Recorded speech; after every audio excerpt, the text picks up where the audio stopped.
નમસ્તે વિદ્યાર્થી મિત્રો, આજે આપણે જોવાનું છે સંબંધ સંયોજનોમાં લેક્ચર નંબર 6। આ લેક્ચરમાં આપણે સમઘટકતા વિશે વાત કરવાની છે। તો સમઘટકો વિશે તમે ધોરણ 11 માં થોડી ઘણી માહિતી મેળવી ચૂક્યા છો કે કોને સમઘટકો કહેવાય અને કેવી રીતે એને લખી શકાય, અથવા તો કેવું બંધારણ હોય તો એને તમે એકબીજાના સમઘટકો કહી શકો। તો અહીંયા જે સમઘટકતા છે એ આપણે સંબંધ સંયોજનો માટે જોવાની છે। ખાસ જે સામાન્ય સંયોજનો હોય છે એમાં તો બરોબર છે કે સમઘટકતા જોઈએ છીએ આપણે, પરંતુ અહીંયા જે બંધારણ છે સંબંધ સંયોજનો એ સામાન્ય સંયોજન કરતા થોડું અલગ છે। એની જે ભૌમિતિક રચનાઓ છે, બરાબર, સમચોરસ રચના જે આવશે, સમચતુષ્ફલકીય આવશે, અષ્ટફલકીય છે, પિરામિડલ છે। તો આ એના ભૌમિતિક આકારના લીધે એના જે સમઘટકો છે એ રચાય છે।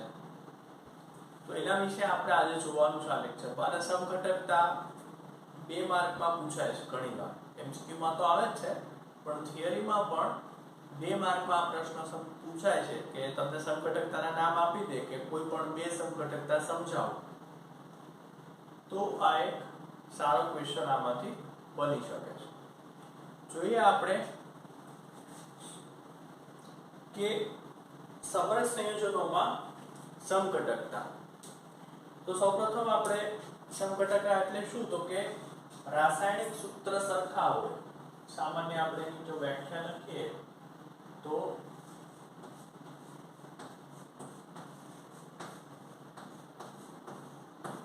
રાસાયણિક સૂત્ર સરખા હોય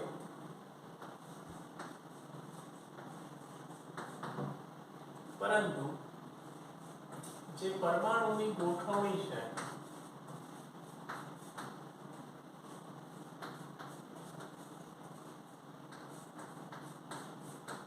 તે અલગ હોય, તો એને તમે એકબીજાના સમઘટકો કહી શકો કે જેના રાસાયણિક સૂત્ર સમાન થતા હોય। કે રાસાયણિક સૂત્રમાં બહુ ડિફરન્સ હોય નહીં, એક સરખા જ હોય, પરંતુ એની જ્યારે તમે ભૌમિતિક ગોઠવણી જુઓ તો એમાં તફાવત જોવા મળતો હોય, તો એના આધારે એકબીજાના તે સમઘટકો બને છે।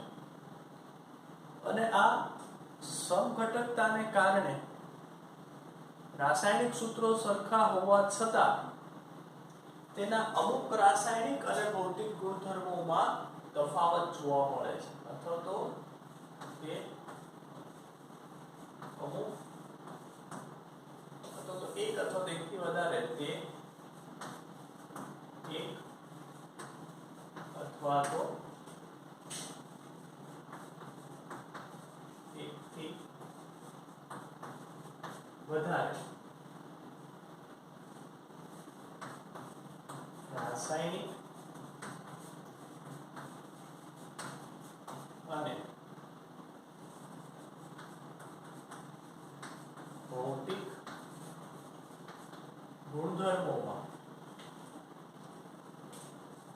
તફાવત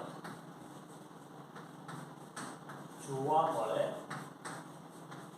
છે, કે તેના રાસાયણિક સૂત્રો સરખા હોવા છતાં તેની ભૌમિતિક ગોઠવણી અલગ અલગ હોવાથી બધા ગુણધર્મોમાં ફેરફાર નહીં હોય, પરંતુ અમુક એક અથવા તો એકથી વધારે ગુણધર્મોમાં થોડો ઘણો તફાવત ત્યાં જોવા મળે છે। અને આ તફાવત શેના લીધે હોય, તો કે એની અલગ ગોઠવણીના કારણે, બરાબર। એ વસ્તુ આપણે અહીંયા ખાસ જોવાની છે। તો અહીંયા અવકાશીય અને બંધારણીય 2 સમઘટકતા જોવાની છે। ખાસ એના જો સમઘટકતા છે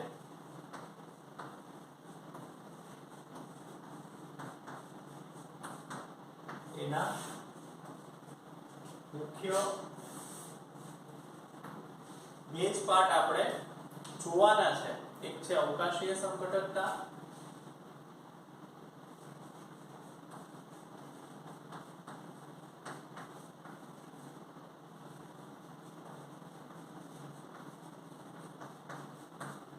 બરાબર, અને બીજું જે છે એ છે બંધારણીય સંઘટકતા.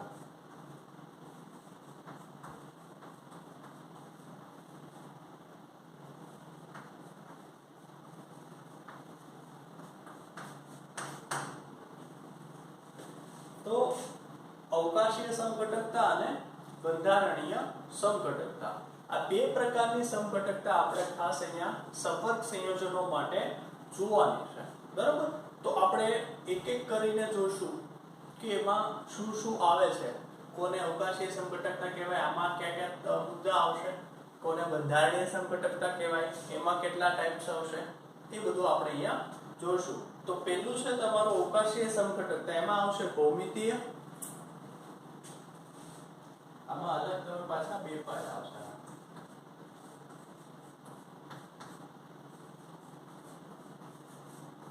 ભૌમિતિક સંઘટકતા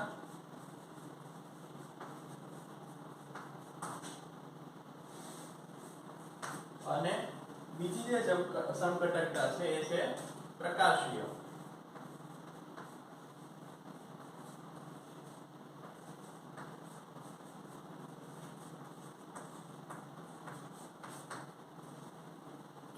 બરાબર, તો આ બે પ્રકારની સંઘટકતા અવકાશીય સંઘટકતાની અંદર આવશે. બરાબર, તો આ જે આપવાનું તફાવત છે, આ તો તફાવત ના કહી શકાય આપણે આને, અને શું કહ્યું, ક્લાસિફિકેશન. બરાબર, અથવા તો કહેશું ને વર્ગીકરણ. તો વર્ગીકરણ તમને પૂછે તો સંઘટકતાના મુખ્ય બે જ પ્રકાર સંપર્ક સંયોજનોમાં, અવકાશીય સંઘટકતા અને બંધારણીય સંઘટકતા. પરંતુ અવકાશીય સંઘટકતાના પાછા બે ટાઈપ્સ પડશે, ભૌમિતિક સંઘટકતા અને પ્રકાશીય સંઘટકતા. એવી જ રીતે બંધારણીય સંઘટકતાના પણ ટાઈપ્સ પડશે, એ આપણે હવે નેક્સ્ટ લેક્ચરમાં લઈશું. અત્યારે જે આપણે જોવાનું છે એ છે અવકાશીય સંઘટકતા. એમાં જે બે ટાઈપ છે, ભૌમિતિક સંઘટકતા અને પ્રકાશીય સંઘટકતા. બરાબર, તો એ બંનેને આપણે એક એક કરીને જોવાના છે. તો જોઈએ આપણે, આટલું લખી લેજો સ્ક્રીનશોટ લઈને.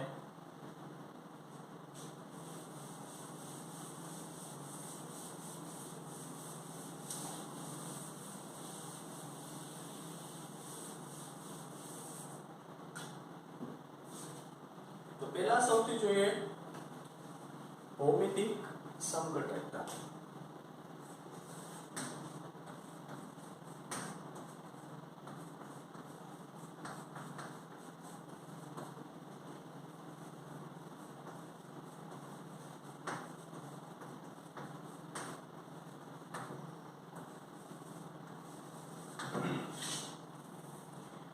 તો પહેલા તો ભૌમિતિક સંઘટકતા છે કેવા પ્રકારના સંકીર્ણ દર્શાવી શકે. જો આ ખાસ યાદ રાખજો કે આપણને એવું થાય કે આટલી બધી સંઘટકતાના પ્રકાર છે, હવે તો આપણને યાદ કેમ રહે કે આ સંઘટકતા દર્શાવશે કે નહીં દર્શાવે, કોણ કઈ સંઘટકતા દર્શાવશે.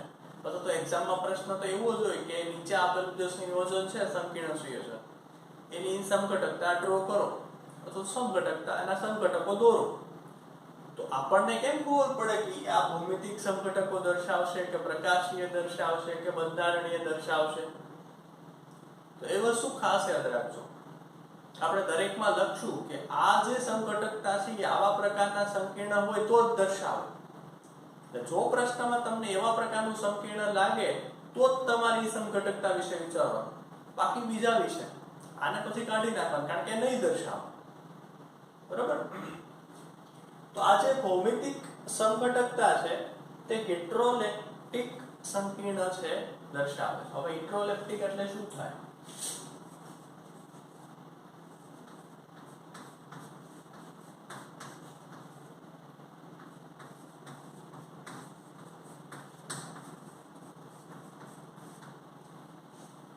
હેટરોલેપ્ટિક સંકીર્ણ એટલે તો કે એવા સંકીર્ણ કે જેમાં લિગેન્ડ જે છે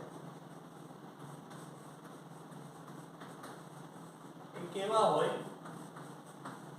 અલગ અલગ, એટલે કે એક સરખા લિગેન્ડ હોય નહીં. આપણે જોયું આગળ કે દાખલા તરીકે 4 લિગેન્ડ હોય તો એમાં 2 અલગ હોય ને બીજા 2 અલગ હોય, અથવા તો 4 એ 4 અલગ હોય, બરાબર. પણ 4 લિગેન્ડ એક સરખા હોય નહીં. તો આ એવા જ સંકીર્ણો છે તે ભૌમિતિક સંઘટકતા દર્શાવે કે જેમાં લિગેન્ડ કેવા હોય હેટરોલેપ્ટિક સંકીર્ણ, એટલે કે અલગ અલગ પ્રકારના લિગેન્ડ હોય. ઉદાહરણ તરીકે અને બીજું તો કે આ 4 અને 6 સમઘાત ધરાવતા જે પરમાણુઓ સંકીર્ણ છે તે આ દર્શાવી શકે, જેનો સમઘાત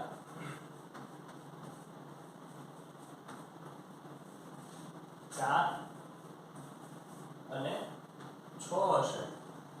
એવા સંકીર્ણ સંયોજનો જ ભૌમિતિક સંઘટકતા દર્શાવશે. ભૌમિતિક સંઘટકતામાં તમને ખબર છે બે જ પ્રકાર આવે, એક તો આવે સિસ અને એક આવે ટ્રાન્સ, બરાબર. તો આ રીતની સંઘટકતા આમાં હોય.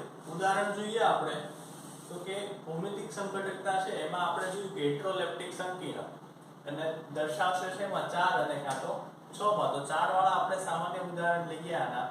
તો દાખલા તરીકે તમને કોઈ આવું સંયોજન આપેલું હોય એમ A2 અથવા તો A અને B, બરાબર. અને એ બંનેના બે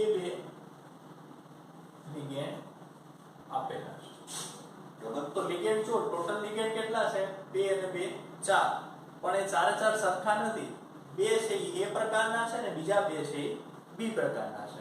તો આવા સંયોજનો છે એ ભૌમિતિક સંઘટકતા દર્શાવશે, બરાબર. અહીંયા શરત એટલી છે કે અહીંયા જુઓ તમે A અને B એ કેવા હોવા જોઈએ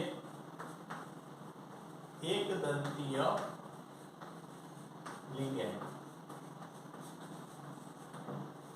બરાબર. આ એક શરત ખાસ યાદ રાખજો કે A અને B અલગ અલગ તો છે, બરાબર, જોયું આપણે, પરંતુ એ પાછા કેવા હોવા જોઈએ એક દંતીય લિગેન્ડ હોવા જોઈએ, બરાબર.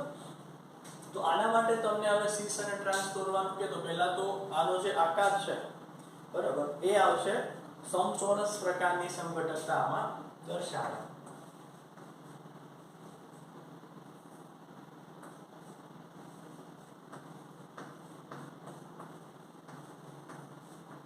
સમચોરસ એટલે કે ટોટલ 4 લિગેન્ડ છે તો આપણને ખબર છે મધ્યસ્થ તો ધાતુ જ આવશે, એની 4 આવી રીતે 4 લિગેન્ડ સાથે જોડશું તો એક હશે સિસ અને એક હશે ટ્રાન્સ. તો સિસ અને ટ્રાન્સ કેમ દોરવા એ પણ તમને કહી દઉં.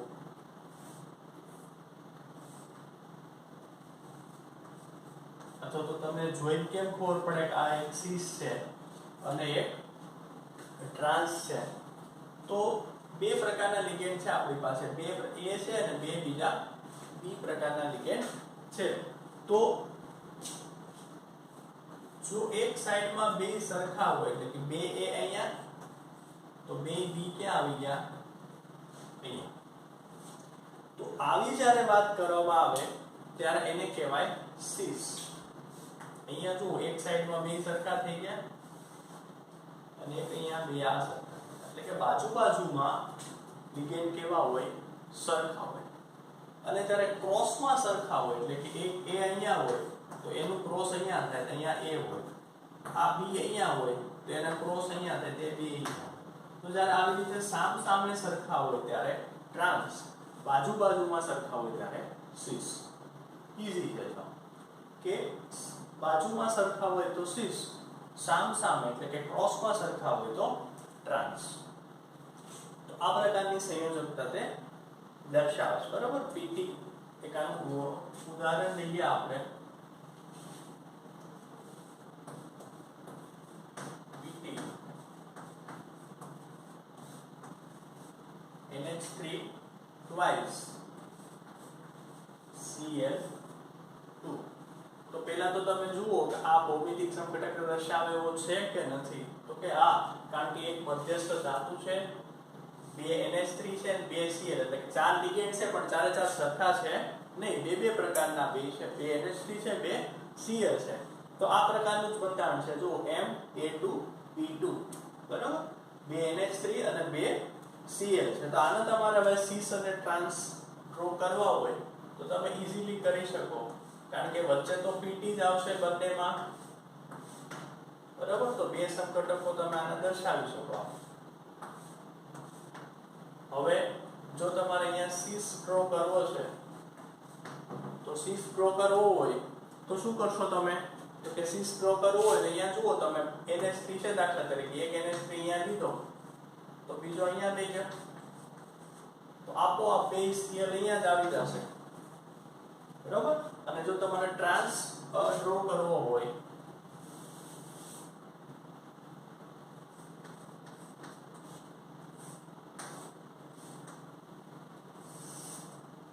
ટ્રાન્સ તમારે ડ્રો કરવો હોય તો એક NH3 તમે અહીંયા લ્યો છો તો બીજો NH3 એની સામે લઈ જાઓ તો આપોઆપ બે Cl સામસામા જ આવી જશે. આ થઈ ગયો એનો ટ્રાન્સ, આ થઈ ગયો સીસ, આ થઈ ગયો ટ્રાન્સ. તો એક્ઝામમાં તમને પ્રશ્ન આવો જ પૂછે, તમને એક આ સંયોજન આપી દે કે PT NH3 Cl2 આ સંકીર્ણ સંયોજનોના સમઘટકો દોરો. તો પહેલા તો આપણને એ ખબર હોવી જોઈએ કે આટલી બધી સમઘટકતા છે એમાંથી આ સંયોજન કેવા પ્રકારની સમઘટકતા દર્શાવશે. તો MCQ માં એ પણ પૂછે છે તમને, જોજો ખાસ કે PT NH3 Cl2 આવું સંયોજન આપી દે, તમને એવું કે આ નીચેનામાંથી કઈ સમઘટકતા દર્શાવશે. તેમાં ઉદાહરણ હોય અવકાશીય હોય, બંધારણીય હોય, પછી આ રીતે આમાં સબટાઇપ્સમાં પણ આપી શકે, ભૌમિતિક હોય. તો એ પણ ખબર હોવી જોઈએ કે આ ભૌમિતિક પ્રકારની દર્શાવે ને કેટલા દર્શાવે સમઘટકો? બે, એક સીસ અને એક ટ્રાન્સ. બાજુ બાજુમાં સરખા હોય તેને સીસ કહેવાય, સામ સામે સરખા કરો તેને ટ્રાન્સ કહેવાય બરાબર. જોઈ લો, લઈ લો સ્ક્રીનશોટ.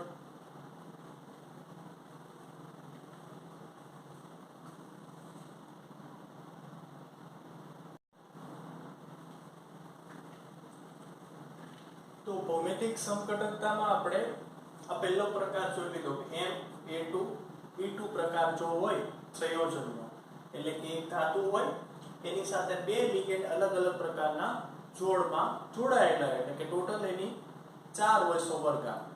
તો એ બે પ્રકારની સમઘટકતા દર્શાવે, સીસ અને ટ્રાન્સ. બે સમઘટકો દર્શાવે અને સમઘટકતા શેમાં આવશે? ભૌમિતિક સમઘટકતામાં.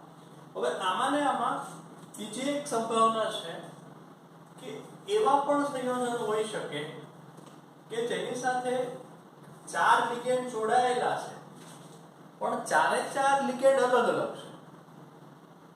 હવે સંયોજન તો આવા છે, એવું નથી કે આવા સંયોજન નથી, કે સમરગાંઠ તો 4 જ ગણાય કારણ કે એની સાથે 4 લિગેન્ડ જોડાયેલા છે, પરંતુ આ ચારે ચાર લિગેન્ડ અલગ અલગ છે, લિગેન્ડ સરખા છે નહીં. તો પણ એ ભૌમિતિક સમઘટકતા દર્શાવે. જો બોર્ડમાં એકવાર આ MCQ પૂછાઈ ગયો છે અને આન્સર નીચે લખેલો તો એક પણ નહીં, ને ઘણા એક પણ નહીં કરીને આવ્યા, પરંતુ એવું નથી. આ એક ભૌમિતિક પ્રકારની સમઘટકતાનો જ પ્રકાર છે કે ચારે ચાર લિગેન્ડ અલગ હોય તો એ કેટલા સમઘટકો દર્શાવે? તો કે 3. આ એનો જવાબ આવે બરાબર. પણ મોસ્ટ ઓફ ગયા વખતે એક પણ નહીં આવું લખીને આવ્યા અને આન્સર ખોટો પડ્યો હતો બરાબર. કારણ કે આપણે ટેક્સ્ટ બુક જોવાનો કે થોડીક વાર શાંતિથી એ વસ્તુનો કોઈ ટાઈમ હોતો નથી આપણી પાસે, પણ આ વસ્તુ કરવી જોઈએ કે જે તમને એટલીસ્ટ ટેક્સ્ટ બુકમાં આપ્યું છે એટલું તો કરવું જ પડે. અને આપણે એક આ માન્યતા હોય છે કે બધી રેફરન્સ બુકો લઈ લઈએ આપણે, દરેક એડિશનની, બધા પબ્લિકેશનની, અને રેફરન્સ બુકો કરવા માંડીએ પહેલા, પરંતુ આપણી NCERT હજી થઈ ન હોય. તો આ યાદ રાખજો કે જ્યાં સુધી તમારે NCERT ટેક્સ્ટ બુક 100% પૂરી નથી થઈ કમ્પ્લીટ, ત્યાં સુધી એક પણ રેફરન્સ બુક અડતા નહીં. કારણ કે બેઠા પ્રશ્નો NCERT ના સ્વાધ્યાયમાંથી પૂછાય છે. જે તમને ટેક્સ્ટ બુકની પાછળ આપેલા હોય સ્વાધ્યાયના પ્રશ્નો, એમાં જે સેક્શન સી છે દાખલાવાળા પ્રશ્નો, એમાંથી બહુ ઓછા ફેરફાર કરીને પ્રશ્નો પૂછે છે, અથવા તો એમસીક્યુમાં પણ ટેક્સ્ટબુકમાં જે કન્ટેન્ટ છે એમાંથી મોટા ભાગના પ્રશ્નો હોય છે. તો પબ્લિકેશન વાળા શું કરે છે કે ટેક્સ્ટબુકનું છે એનું ઈ છાપી દે છે, મોસ્ટ ઓફ, બધા નથી કહેતો પણ મોસ્ટ ઓફ. તો આ વસ્તુ જો એનસીઈઆરટી ની ટેક્સ્ટબુક બેસ્ટ છે. ઇવન તમારે જેડબલઈ નીટ માટે પણ સૌથી પહેલા તો 100% એનસીઈઆરટી ટેક્સ્ટબુક આખી કમ્પ્લીટ કરવી પડે. આ થઈ જાય પછી જ બીજા મટીરીયલ અડજો, નકરા મટીરીયલ કરે નહીં મેળાવે. બરાબર? તો ટેક્સ્ટબુક ફર્સ્ટ કરજો સૌથી પહેલા, અને આખી કમ્પ્લીટ થાય પછી જ બીજું અડવાનું આપણે. બરાબર? તો જોઈએ આ કેવા પ્રકારની સમકટકતા છે, આમાં શું દર્શાવે કઈ રીતે. તો કે માનો કે લિગેન્ડ 4 છે, તો આપણે એબીસીડી લઈએ છીએ અત્યારે, ઉદાહરણ લેશું એનું એબીસીડી, એટલે કે 4 લિગેન્ડ છે એ અલગ અલગ પ્રકારના લિગેન્ડ છે. તો અગેન આપણી જે શરત છે એ કે લિગેન્ડ છે એ બધા કેવા હોવા જોઈએ, એકદંતીય.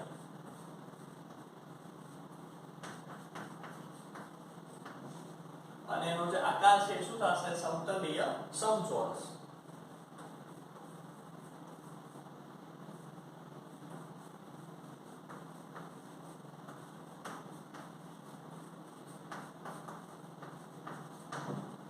અને કેટલા સમઘટકો દર્શાવે, તો કે 3.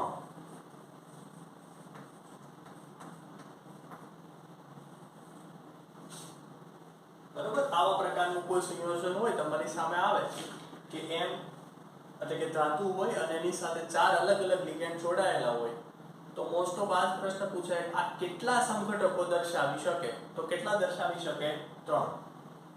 તો આ માહિતી પહેલા આપણી પાસે હોવી જોઈએ, કારણ કે એમસીક્યુ માટે ત્યાં તમારે કઈ દોરવાના નહીં હોય આના સમઘટકો, પણ ત્યાં તમને સંખ્યા પૂછશે કે કેટલા દર્શાવે, તો 3. એવું પૂછે કે આ એ એમ A2 B2 કેટલા સમઘટકો દર્શાવે, તો 2 સીસ અને ટ્રાન્સ.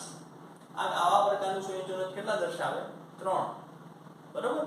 તો એ એક ખાસ તમે અહીંયા કરજો. અને અહીંયા પણ યાદ રાખજો કે આ કેટલા, તો કે 3, પણ 3 ક્યાં, તો કે 2 સીસ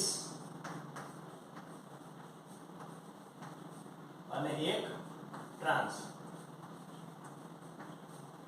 જો આ એક ઘણીવાર આવું ડિટેલમાં પૂછે કે આ સંકીર્ણ છે એ 3 સમઘટકો દર્શાવે છે, બરોબર, પણ એમાં સીસ કેટલા હશે અને ટ્રાન્સ કેટલા હશે.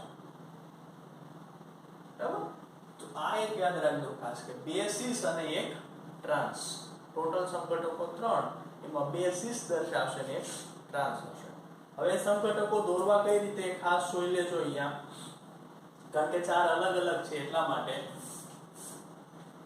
તો પહેલા તો વચ્ચે તો મેટલ જ આવશે, ધાતુ. આનું એક આપણે ઉદાહરણ લઈ લઈએ.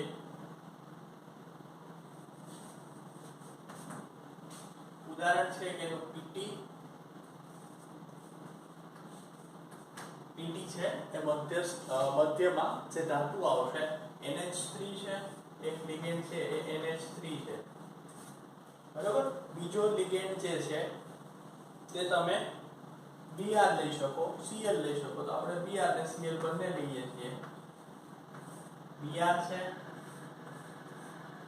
એક લિગેન્ડ, Cl છે અને એક છે Py.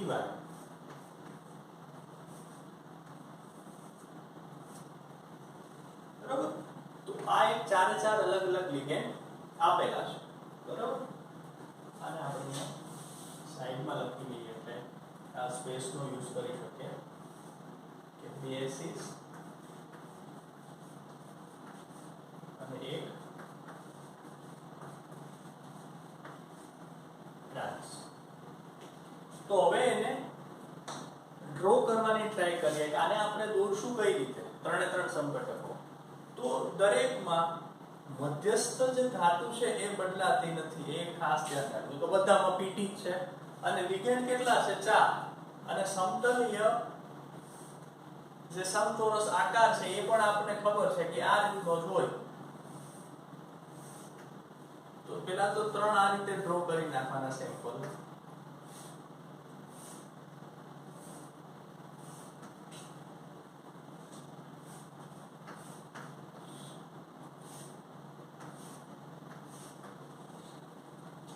હવે એમાં અહીંયા જે પેલું આપેલું છે NH3 તમે ગમે તેમ લઈ શકો, પણ આ તો સરળતા ખાતર કન્ફ્યુઝન ન થાય એના માટે શું કરવાનું તમારે, તો કે જે ફર્સ્ટ હોય ને એને અહીંયા કોન્સ્ટન્ટ કરી નાખવાનું, કે પેલું સ્પેસ એને આપી દેવાનું. NH3 અહીંયા પણ NH3 અને અહીંયા પણ NH3, બરાબર. પેલું સ્પેસ તેને આપી દેવાનું. આ જગ્યા કોની, તો કે NH3 ની 3 એ 3 માં. હવે જોજો ખાસ કે એની સામેની સાઈડ એક્ઝેક્ટ ક્રોસમાં, તો ક્રોસમાં તમે શું કરશો, તો કે આ જે ત્રણેય બચ્યા ને એને એક એક વાર મૂકી દેવાના. એકવાર અહીંયા Br, એકવાર અહીંયા Cl અને એકવાર અહીંયા Py. તો આ ત્રણ વસ્તુ થઈ ગઈ, બરાબર. હવે વધી આ બે જગ્યા, તો એ બે જગ્યામાં આ જે બાકીના બે જ બચ્યા છે, કારણ કે બે તો આવી ગયા, જગ્યા કેટલી બચી, બે પાછળ. તો એ તમે ઈઝીલી હવે મૂકી શકો. અહીંયા જો NH3 અને Br, NH3 અને Br તો આવી ગયા, તો વધ્યા કોણ, Cl અને Py. તો અહીંયા મૂકી દો Cl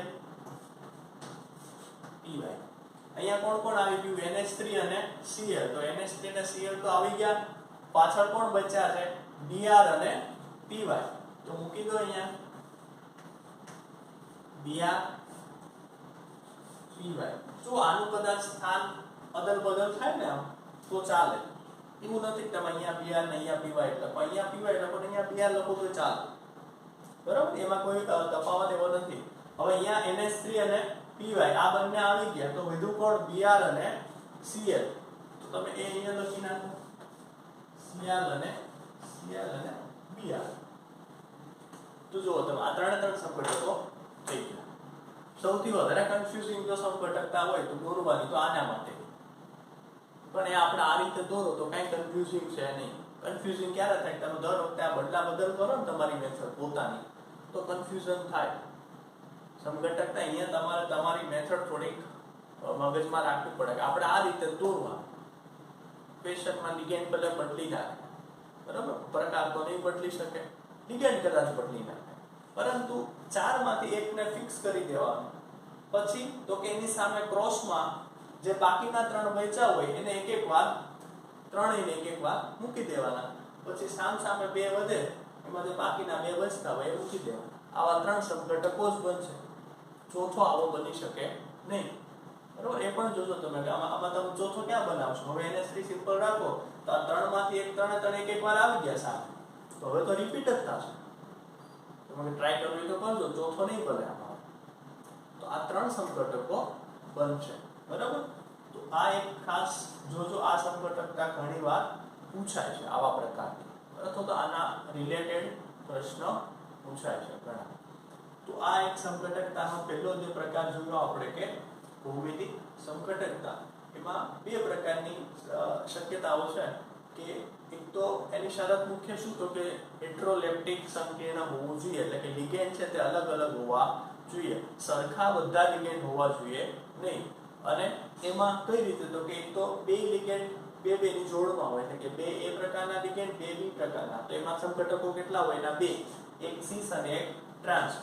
લિગેન્ડ એક તંતીય હોવા જોઈએ અને આનો આકાર કેવો હશે, સમતલીય, સમચોરસ. બીજો જે પ્રકાર છે, ચાર અલગ અલગ લિગેન્ડ હોય, તો અગેન આકાર એનો સમતલીય, સમચોરસ, બધા લિગેન્ડ એક તંતીય હોવા જોઈએ અને સંઘટકો કેટલા મળે, 3, 2 સિસ 1 ટ્રાન્સ.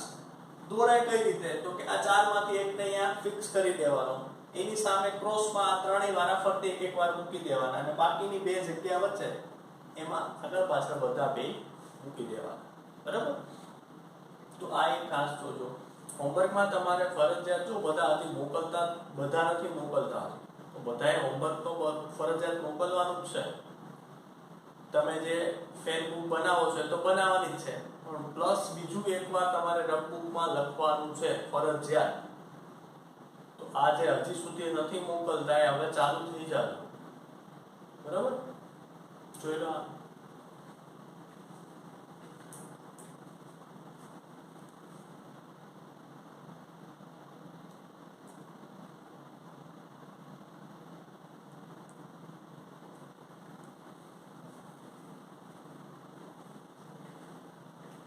ઓકે, તો આપણે જે સમઘટકતા છે એમાં આજે પહેલો પ્રકાર જોયો. મુખ્ય જે સમઘટકતા છે એ આપણે જોઈ કે બે પ્રકારની સમઘટકતા આપણે જોવાની છે, અવકાશીય અને બંધારણીય. સમઘટકતામાં બે જ પ્રકાર જોઈશું આપણે. એક તો અવકાશીય અને બીજી છે બંધારણીય. બરાબર, અવકાશીયમાં પાછા બે પ્રકાર આવશે, ભૌમિતિક અને પ્રકાશીય. એ ભૌમિતિક સમઘટકતા આજે આપણે અહીંયા બે એના પોઈન્ટ જોયા. બરાબર, જોઈ લેજો. આ કાંઈ પણ ક્વેશ્ચન હોય તો મને મેસેજ કરજો. Okay, thank you.